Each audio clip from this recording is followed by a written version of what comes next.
Hello, magandang gabi. Welcome back po sa ating channel. Kumusta mga kasari? So ngayong gabi po ay nagsasarado na po tayo. Ngayon ay August 23, 2025.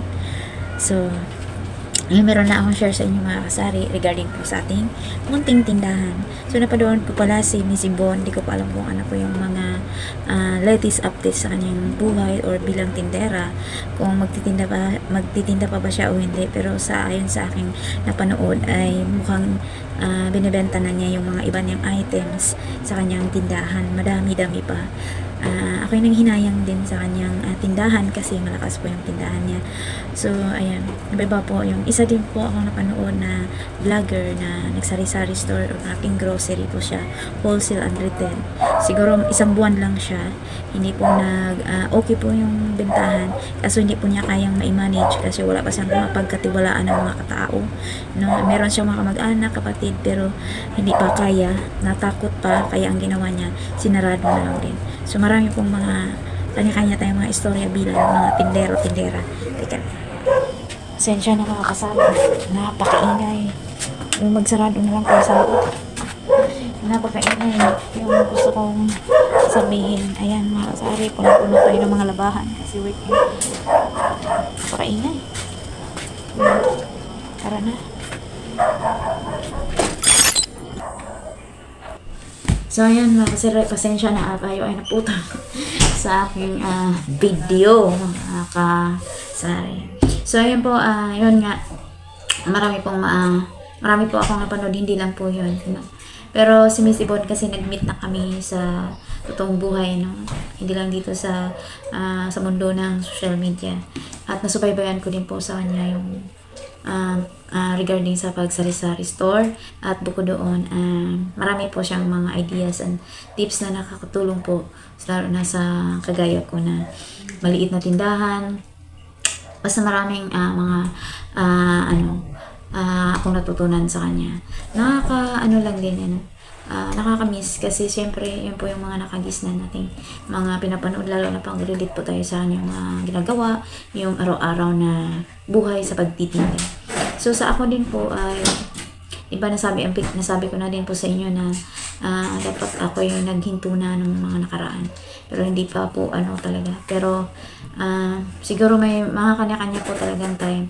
Yung iba naging successful po, yung iba nakasurvive, yung iba wala talaga, hindi kaya, maiba-iba pong rason. So yun po, dahil ang Lord naman may mga plano po para sa atin, ano po yung mga ikakagandaan. So ganun pa man, tuloy pa rin yung buhay. Sa pagtindahan ko din, napaisip din po ako Pero dito kasi, maganda sana dito kasi mas kahit pa paano malaki pong benta ko sa dati kong pwesto, sa dati kong titira. May mga bagay din po na kailangan pong unawain. Talaga bang nag-work ba? Or ano pa ba? So yun. So sa journey po ng pagtitinda, sa pagninegosyo, iba-iba po talaga ng mga kwento.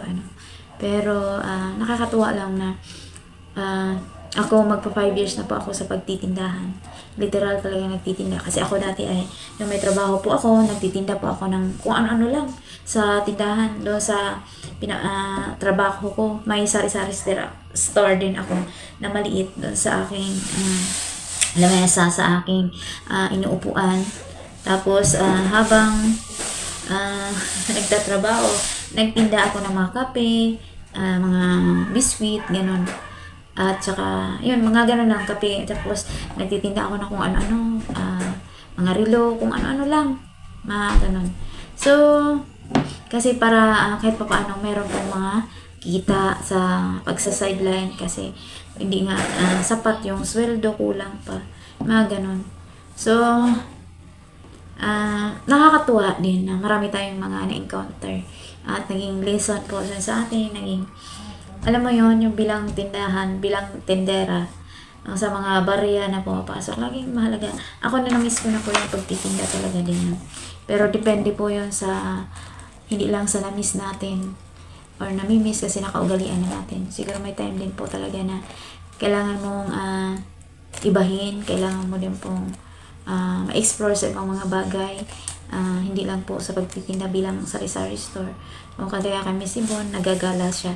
Kasi kung nakapokus lang din siya sa pagtitinda, alam mo yon yung ganon.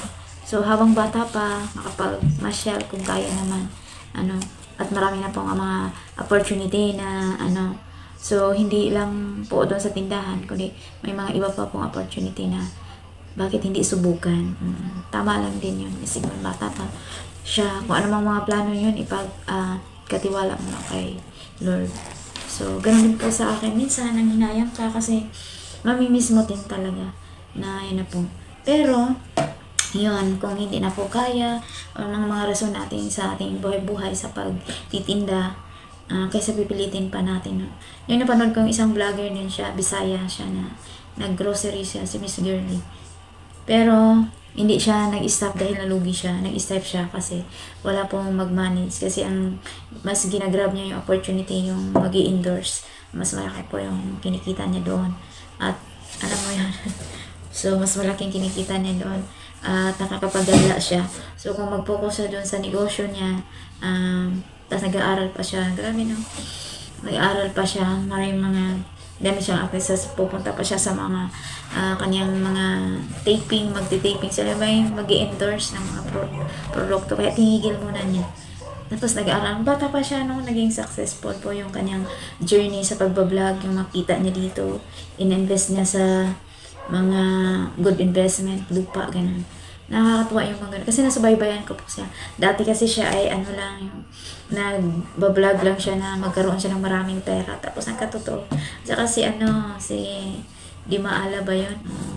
Dati maliit lang, panood ko din yun habang nagbablog siya, maliit lang yung channel na lagi niya pong sinasabi na dahil tayo ay mayaman.